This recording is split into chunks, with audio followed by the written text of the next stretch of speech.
Hola, bienvenido. Hoy iniciamos una nueva etapa en el Club de los Viernes. Este es el programa del Club de los Viernes, una organización con la que defendemos los valores del liberalismo y ahora lo hacemos también desde la radio. Este programa tiene el objetivo de tratar cuestiones con un poco más de detalle, de detenimiento de lo que se hace habitualmente, y por eso en cada programa vamos a tratar únicamente un tema. Y hoy el tema va a ser las universidades. Y para eso estamos con Joaquín Santiago Rubio, que es licenciado en Ciencias Políticas, articulista y es una persona que tiene mucha experiencia en la docencia y en la filosofía liberal. ¿Qué tal, Joaquín? Buenas noches, muy bien, aquí estupendo, gracias por tu llamada. Bueno, a ver, para empezar, yo quería entrar con el tema de la financiación de las universidades. Y hay, digamos, dos modelos extremos. En realidad no tan extremos, pero uno sería el modelo norteamericano, en el que el alumno paga el grueso del coste de la matrícula. Y el otro extremo es el gratis total por ejemplo, la Universidad de Buenos Aires. Uno va allí gratis, si uno va del extranjero también puede estudiar gratis. Y en el caso español estaría en una situación intermedia donde el alumno paga una parte menor, alrededor de una cuarta parte, una tercera parte como máximo del coste total de la carrera. Así, a priori, ¿qué te parece cada uno de estos sistemas? ¿Tú cuál ves mejor? ¿Qué pros y contras encuentras? Bueno, en principio, a ver, el tema de la universidad, este tema de la financiación es muy complejo, o se ha hecho muy complejo en los últimos decenios. En principio, la filosofía básica es que la formación es un bien más.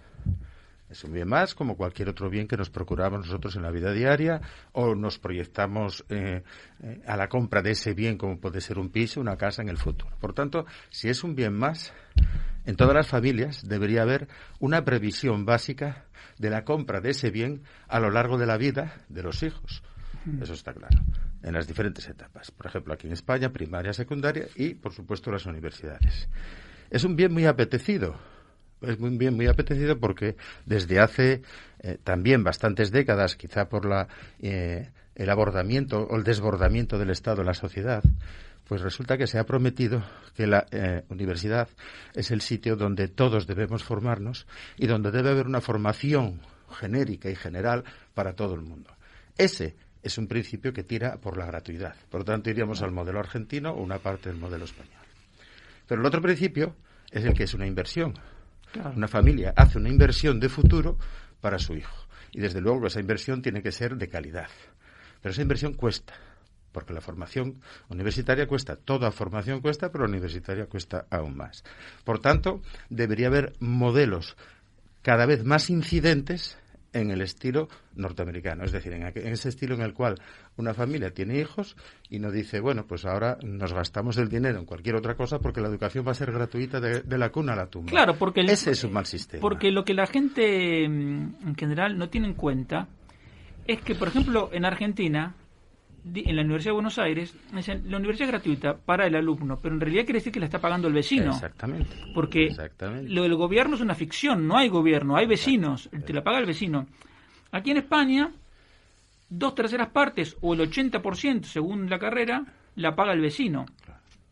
Y en cambio en Estados Unidos, donde se supone que es el sistema más salvaje y egoísta, en realidad estuve viendo información de que, por ejemplo, en promedio, en universidades como Harvard, el 40% de la matrícula es pagada por becas, pero en otras como Yale o Caltech, casi el 60% de la matrícula son por becas. Por lo tanto, puede acceder gente a universidades tremendamente prestigiosas sin necesidad de desembolsar por completo su coste. Por supuesto, pero eso, las becas, yo pienso que las becas matizan muy mucho el principio de la universalidad, de la formación general, porque aquí lo que se vende, en España lo que se vende, es una formación general que ha sido rebajada además en los últimos años, sobre todo desde la entrada al Plan Bolonia, y si tenemos oportunidad podemos hablar de ello también. Pues se ha rebajado bastante. Entonces, lo que se vende es que hay una formación universitaria que puede servir para casi todo el mundo, y entonces, como sirve para casi todo el mundo, no sirve para nadie. Claro. No marca diferencias. Claro. No hay una marca de diferencias en la cual tú dices, bueno, hay alguna inversión en estudios universitarios de mi familia, de mis hijos, y les garantizo un posicionamiento diferente o competitivo.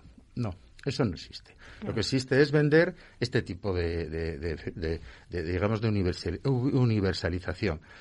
Por tanto, la financiación a través de becas puede cumplir el objetivo de que aquellas personas, aquellas familias que no alcancen un nivel de renta, una capacidad de ahorro suficiente, puedan acceder a ello. Pero claro, habría que introducir un principio que aquí no se vende, que es el de la meritocracia. Claro.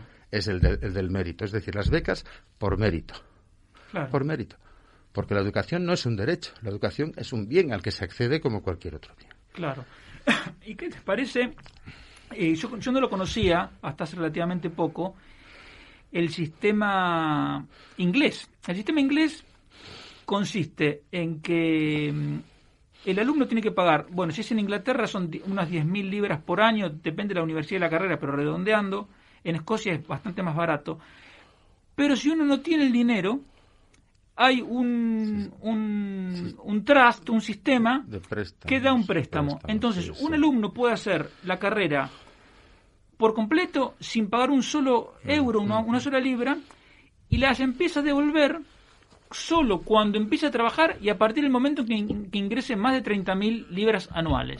Sí, que tenga capacidad de devolución. A mí me parece un sistema sumamente justo, que da los incentivos correctos, porque el alumno dice, me tengo que esforzar porque me están dando dinero y lo voy a tener que devolver, y hace que no caiga todo el peso en los vecinos, digamos. Entonces, yo creo que se podría avanzar, digamos, en el caso de España, ¿hasta dónde se podría avanzar? Y avanzar con el sistema inglés, por lo menos que el alumno pague la mitad del coste real de la carrera y la otra mitad la sociedad. Por supuesto. La línea yo creo que la que es la correcta, en la línea de que la educación universitaria es un bien que se ha de adquirir y que se ha de adquirir con el esfuerzo, con el talento y con el ahorro de los ciudadanos, de la gente. En esa línea, por supuesto, el sistema de becas y el sistema de préstamos a devolver en cuanto se consiga acceder al mercado de trabajo, pues es muy correcto. Pero tú imagínate la situación. Yo ese sistema, por ejemplo, de becas lo conocí porque tuve en mi pasado la ocasión de visitar Nueva Zelanda durante un tiempo, y ahí sí, ese sistema de becas existe, por supuesto. Pero existe un mercado laboral en el que si no tienes un trabajo, tienes otro. Claro. Y no estás más de un mes o 2 meses como mucho sin puesto de trabajo. Y claro, en mercados laborales tan sumamente estructurados, rígidos y poco flexibles como muchos europeos, y en concreto el español, y supongo que en Argentina y en otros lugares de Hispanoamérica también, pues en esos mercados laborales tan rígidos, ¿qué expectativa le ofreces tú al Estado, a la universidad, para que le devuelvan el dinero? Muy poca. Claro. Muy poca. Entonces, quiero decir que todo esto es una cuestión de contexto. Yo pienso que las universidades anglosajonas, que bueno, no hay más que ver los rankings, y están, infinitamente por encima de todas las demás, incluso de las alemanas, ahora se cuelan algunas chinas. Las universidades anglosajonas son así porque tienen un contexto de libertad económica y libertad individual muchísimo mayor. Claro. Y entonces es posible este tipo de solución. Porque hay un tema con las matrículas y qué parte del coste total asume el alumno, que tiene que ver con la competencia. Quiero decir, cuanto más barata sea la universidad pública, menos probabilidad hay de que surja un sector de universidades privadas que compitan. Exactamente. Entonces, al final, lo que parece que es un beneficio para el alumno porque va a pagar poco, en realidad le están restringiendo sus posibilidades de elegir, porque a lo mejor podría conseguir una beca, pero una universidad privada con una formación mucho mejor que esa universidad, y al final es un sistema en el que la mayoría de la gente es forzada a elegir la universidad pública por una cuestión de precio. Exactamente, porque o bien son gratuitas completamente, como tú decías, la de Buenos Aires, o porque son semigratuitas como las españolas. Claro. Eso está clarísimo. Y eso también tiene que ver con el modelo de universidad. Aquí tenemos un modelo muy estatista de universidad, que básicamente fue heredado desde el siglo XIX por el modelo francés napoleónico, claro, que era construir el Estado a base de unas élites que pudieran estructurar burocráticamente la sociedad, y eso es la universidad que hemos heredado, o la alemana, que también es estatista, pero más orientada a lo científico. Evidentemente, quien ahora en el mundo global, en el mundo de la sociedad de la comunicación, donde las barreras de espacio y tiempo se pulverizan, ya no se estudia hasta los 28 años, se estudia toda la vida. Claro. Ya no se estudia aquí, se estudia en cualquier otro lado del mundo. Entonces, esa flexibilidad sí la tienen las universidades norteamericanas, por supuesto. Claro. Sí la tienen. De hecho, por ejemplo, en las últimas rondas del GATT, del acuerdo de aranceles, se está intentando por parte de universidades australianas y norteamericanas que el servicio universitario entre en la liberalización de los servicios mundiales. Claro. ¿Por qué? Porque es un servicio más. Porque además las universidades norteamericanas y australianas son exportadoras, claro, de cursos universitarios, de delegaciones universitarias, etcétera. Pero claro, aquí en Europa y concretamente en el mundo hispano, el Estado agarra. La autonomía universitaria es falsa. Es un concepto que aquí tenemos como autonomía de gestión universitaria, pero no es una autonomía real. Entonces, en esta línea deberíamos ir, pienso. Claro, porque además un sistema de universidades pujante y que compitan entre sí para alcanzar, es que basta ver la oferta de cursos y carreras que hay en Inglaterra, que es algo espectacular, porque incluso las universidades públicas compiten entre sí. Compiten, claro. Y es una forma para el país de captar talento extranjero, porque muchos de los que van a estudiar a Inglaterra finalmente se quedan. Entonces captas a lo mejor y es una oportunidad que España pierde. España, sí, por supuesto que la pierde, y aparte de que Inglaterra ha jugado muy bien, como deberíamos haberla jugado nosotros, la baza de la Commonwealth, por ejemplo, que ofrece facilidades para la entrada de personal de la Commonwealth, atrae el talento ese que tú dices, lo trae de todos los sitios del antiguo imperio inglés. Claro. Me ibas a comentar algo de la estructura, me dijiste, de la universidad. Sí, porque todo esto al final, a ver, si se llegan a ciertas soluciones de financiación, yo tengo muy claro que no es una casualidad. Es decir, no es que los ingleses, los anglosajones hayan levantado un día y hayan tenido la brillante idea de financiarla bien, de financiarla así. Corresponde pues a una cultura universitaria tradicional. Entonces, ya desde el principio, el modelo inglés fue mucho más flexible y más basado en universidades privadas. Bueno, en principio como universidades de formación de los antiguos gentlemen, pero bueno, sí, fueron poniéndose las pilas muy rápidamente. La universidad alemana, muy estatista, orientada a la técnica, la química, etcétera, la ingeniería, etcétera. La universidad francesa, que heredamos nosotros también, que es la universidad de modelo napoleónico, es una universidad burocratizada, donde la obtención del título sirve más, o es más necesaria, o es más importante que la formación en sí misma. Con lo cual, lo que tenemos en España es una estructura burocrática muy, muy, muy estricta, que incluso con el intento del plan de Bolonia de la nueva estructura de la educación universitaria en Europa, pues resulta que aquí se ha hecho rápido y mal. Y además encajándola en las viejas estructuras burocráticas y en los viejos procedimientos. Claro. Entonces, aquí que tenemos, pues tenemos pocas universidades que alcancen puestos importantes.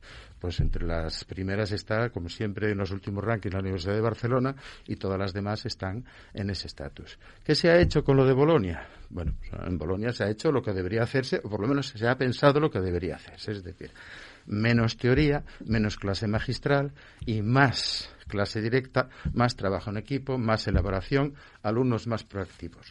¿Pero qué se ha hecho en España? Bueno, pues se ha hecho lo siguiente. Como tenemos que evaluar las competencias de los alumnos y no solo los resultados finales de sus conocimientos o habilidades, los resultados, pues lo que hemos hecho es evaluar las competencias de los alumnos, si tiene capacidad para estructurar el trabajo, si tiene capacidad para organizarse, si tiene capacidad para buscar su propia bibliografía o sus propias fuentes de datos. Toda esa capacidad dirigida, eso sí, por los profesores y calificada por los profesores. Error. error del que se está saliendo, y como siempre se está saliendo solo muy lentamente, porque en los últimos años, debido a esa estructura estatista de la Universidad Española, que insisto, no hay una tal autonomía universitaria, hay una estructura autonómica universitaria muy estatista, no hay una libertad dentro de los departamentos, no hay una libertad, como tú decías antes, de contactos entre universidades, de competencia entre universidades. No, eso no lo hay. Entonces, dentro de eso, lo que se ha hecho es eso, calificar. Es decir, los profesores hacen exactamente lo mismo que hacían antes, calificando al alumno lo mismo que hacían antes, y cuando van al mercado laboral, y no digo al mercado laboral solamente de obreros manuales, sino de alto nivel, pues lo que se encuentran son con situaciones en las que las empresas les exigen otras habilidades. Claro. Unas habilidades que no han sabido practicar en el periodo de formación en la universidad, porque en España no se ha hecho así. Y no se ha hecho así porque tenemos un modelo estatista financiado básicamente desde el Estado, se promete educación pública, tenemos un mercado de trabajo poco flexible, es que y además, por tanto eso se agrava por el hecho de que culturalmente, aquí en España, un joven estudia o trabaja, como si las dos cosas fuesen imposibles de hacer. En Argentina, que hay muchos defectos allí, pero hay algunas cosas buenas. Y, por ejemplo, en la universidad, por ejemplo, en la Facultad de Medicina no, porque están todo el día en la facultad. Pero en la Facultad de Derecho, en la Facultad de Ciencias Económicas, en la Facultad de Ingeniería, no digo todos, pero como mínimo 3 de cada 4 alumnos trabajan y al mismo tiempo que estudian. Entonces, la gran ventaja es que tú vas viendo qué cosas sirven y qué cosas no sirven. Si estás trabajando en algo más o menos afín a tu campo de estudio, si no, bueno, es más complicado. El problema que yo veo aquí es que se estudia una carrera, automáticamente ni se plantean trabajar. No. Vamos a hacer un máster. Exacto. Y luego tal vez otro máster. Sobre todo porque a veces son muy accesibles. Exacto, entonces, sí. La pregunta es, tú terminaste la carrera y 2 máster, ¿y qué sabes hacer? Nada. Nada. Por lo tanto, no puedes empezar a trabajar. No. Entonces, el golpe, hay un choque entre, por un lado, las expectativas, es decir, tengo una carrera y 2 máster, me voy a comer el mundo. Sí. Y la realidad, tú no sabes hacer nada. No, entonces, estaba escuchando un caso de, por ejemplo, alumnos de marketing que llegan a la empresa para decir, bueno, ahora voy a empezar a diseñar campañas de marketing, y dicen, no, tú vas a ir a atención al cliente. Dice, ¿cómo atención al cliente? Claro, porque es como estar en la trinchera. Tú vas a conocer al cliente desde la base. Y entonces, claro, el alumno lo ve como una ofensa, pero es que en realidad tienen que empezar a aprender así. Y rechazan esos trabajos y dicen, yo con la carrera que tengo me dan estos trabajos. Es dramático. Entonces creen que España no da oportunidades, que es verdad, no da muchas, pero da algunas, porque al mismo tiempo uno encuentra gente que realmente es muy meritoria en las cosas que hace. Entonces uno dice, el que ya cambió el chip puede. Entonces dice, no, lo que pasa es que es España y me tengo que ir a Alemania. Bueno, a lo mejor es que tú tienes un problema, digamos, no es que los chavales sean tontos, es que el sistema los ha también en parte confundido. Los ha engañado, sí. Claro. Los ha engañado, por supuesto que los ha engañado. Les ha dicho que obtener un título universitario era la garantía de algo. No es garantía absolutamente de nada, tú lo sabes. Claro. Nosotros lo sabemos. No es absolutamente garantía de nada. Y entonces, pues resulta que cuando llegan a la empresa no saben lo que en Bolonia se dice que deberían saber y siguen sin saberlo.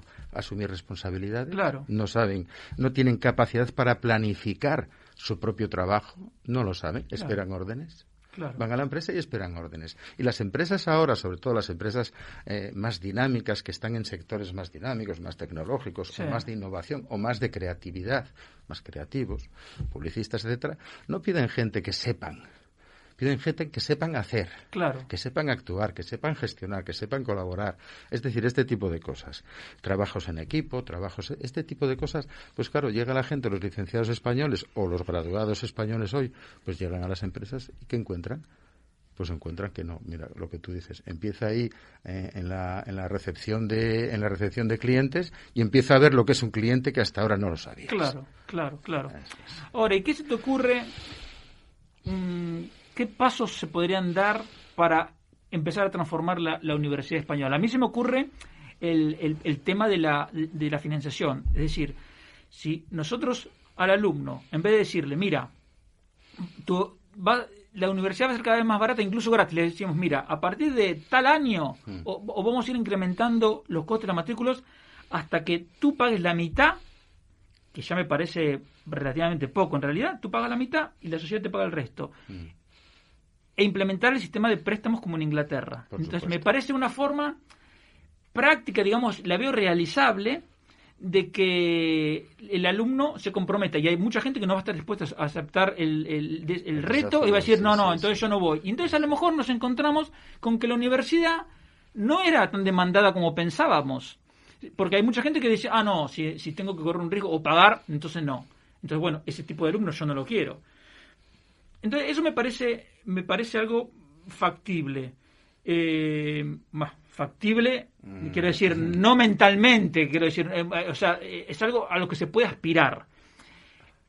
¿Tú ves eso? ¿Ves alguna otra cosa? Sí, a ver, eso es un tema muy clave, porque es un efecto en cadena. Yo pienso esto que proponemos, porque lo propones tú y estamos de acuerdo totalmente en ello. Es decir, si hacemos recaer cada vez más el precio de la matrícula universitaria, de los costes universitarios, cada vez más sobre el usuario, van a pasar dos cosas. El usuario va a discriminar y lo que tú dices, puede preferir una formación profesional de un tipo que por cierto, la rentabilidad de muchas de ellas es enorme, claro, mucho mayor. Pueden preferir una formación profesional porque es más barata, porque es más barata, sin problema. Sí. Y además hay una presión sobre las propias universidades porque a partir de ahora, al ser el usuario el que paga, exige. Claro. Y ya no vale cualquier cosa. Es que ese es el otro punto. Ya no vale cualquier cosa. Y la universidad es cuando se tiene que, por decir una expresión muy castellana, atarse los machos. Y decir, bueno, no, ahora nos vamos a poner las pilas y ahora la competencia no es solo entre universidades para vernos en un ranking. No. También la competencia es por alumnos que si gastan, si pagan, exigen calidad. Es que lo increíble de la Universidad Española es que al mismo tiempo que prometen la cuasi gratuidad del alumno, por otro lado van llorando al gobierno autonómico de turno diciéndole que no les alcanza el dinero. Exacto. Entonces, ¿en qué quedamos? Y la competencia, digamos, y tienen garantizado el acceso de los alumnos porque es barato. Ahora, el día que tengan que pagar, porque, a ver, el tema que solucionaría también el implementar los préstamos al estilo inglés es que hoy está estudiando en una universidad alguien que podría pagarlo perfectamente, pero que en lugar de él lo está pagando una persona de bajos ingresos cuando compra sus alimentos o una camiseta, está pagando el IVA que al final redunda en el o paga el IRPF de todos los años de su salario, etcétera. Exacto, por supuesto. Exacto. Entonces es una digamos, bueno, hoy lo que parece o te venden como los socialistas de todos los partidos venden como que es algo justo y facilita el acceso, en realidad es algo muy injusto porque gente de menores ingresos le paga la universidad a gente de mayores ingresos. Exacto. Acabas de tocar el gran problema de la sociedad española. No vamos a expandirnos mucho más de la sociedad española y de las hispanoamericanas también. Es el hecho de que estamos ante una gran tarta en la que todos creemos que tenemos una cuchara para poder cogerla, pero esa tarta la están produciendo otros. Estamos metiendo la mano en los bolsillos de personas que probablemente no serían usuarios de la universidad, que no aspirarían a que sus hijos estuvieran en la universidad, sino que tuvieran pues trabajos de formación profesional, de soldador. Un 40% de los ocupados en España no han superado la primera etapa de la educación secundaria. Y esa gente, que son millones de personas trabajando, con su salario están pagando la universidad de otros. Por supuesto. Conozco casos muy concretos, incluso de auténticos fracasos escolares, porque a veces el sistema escolar tiene sus deficiencias, que son ahora técnicos de empresas, pues de empresas de seguridad, empresas de instalación de alarmas, etcétera, por la vía pues de la electricidad, la electrónica. Es decir, conozco casos que son sangrantes y que simplemente se les ha hecho sufrir en un sistema educativo que, y menos mal que no se matriculó en la universidad, porque entonces sí que podía haber sido un fracaso absoluto, por supuesto. Claro. Sí. Bueno, ya me dicen que se nos está acabando el tiempo. Muchísimas gracias, Joaquín, por todo esto. El tiempo ha volado. Sí, ha volado, sí. Ojalá este primer intento sirva para haber sembrado alguna semilla y que la gente empiece a cuestionarse algunas cosas.